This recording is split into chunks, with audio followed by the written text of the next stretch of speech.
ဒီ promotion ရှိရဆိုဈေးလေးရဘယ်ကနေစရှိရလဲရှင် ဟုတ်တယ်ဒီ promotion တွေနဲ့အမားတို့ကဒီအိတ်လေးကို discount ချပေးထားရပေါ့နော်9000ကနေပြီးတော့1000ဆို2000ပြည့်တဲ့ဈေးတွေနဲ့စရှိရနော်ဘယ်လိုအိတ်လေးတောင်းလဲဆိုတော့ဒီလိုက်ကြည့်ပြအောင်နော်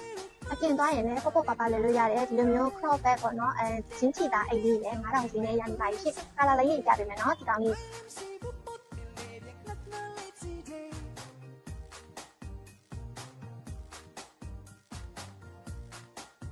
ဆိုရင်တော့ကာလာလိုင်းရဲ့နှစ်လိုင်းလာရယ်နော်ဒီကောင်လေးကဆိုရင်တော့သူ့ရဲ့ဈေးလေးက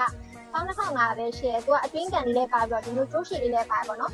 ဒါမျိုးလက်မကန်ချင်ဆိုဒီလို crop လေးလည်းလွယ်လို့ရတယ်ဒါလေးဆိုလည်းအရမ်းပါရယ်နော်ဒါမျိုးထားသွားဆက်လာနဲ့လွယ်လို့လည်းအရမ်းကောင်းမှာပေါ့ပါဖြစ်တဲ့ဒါလေးလည်းဈေးလျှော့ပေးထားရယ်နော်ဒီကောင်လေးရဲ့ဈေးကကြတော့မှဒီ1500ပဲရှင်နော်သူကကာလာလိုင်းရဲ့နှစ်ယောက်လာပါရဲ့ရှင်ဒါမျိုးလေးတွေအတွက်ပေါ့ဆိုတော့လူကြီးတွေလက်ဆောင်ပေးမဆိုပို့ပြီးတော့အဆင်ပြေပေါ့နော်သူကကျိုးဆိုကျိုးရှည်နှစ်မျိုးလုပ်လို့ရရဲဒီအတွင်းကန်လေးထဲမှာစစ်လဲပါပေါ့အသားလေးကလည်းကောင်းနေရှင်ဒီကောင်ရဲ့ဈေးလေးကကြတော့မှလေး15500ပဲရှိရယ်နော်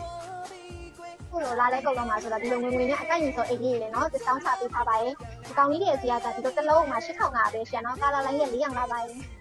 အမျိုးငွေနဲ့အကန့်ရင်ဆိုအိတ်လေးလည်းချပေးထားနော်ဒီကောင်လေးရဲ့စီးသားကြတော့1500ပဲအမျိုးကလေးအိတ်လေးဆိုအရန်လာဒီမှာဒီကောင်လေးကအောင်လေးတယ်ကိုနိုင်ပါတယ်ဒီကောင်လေးက1500ပဲအဲ့ဒါတစ်လုံးလေးရှိတော့နော်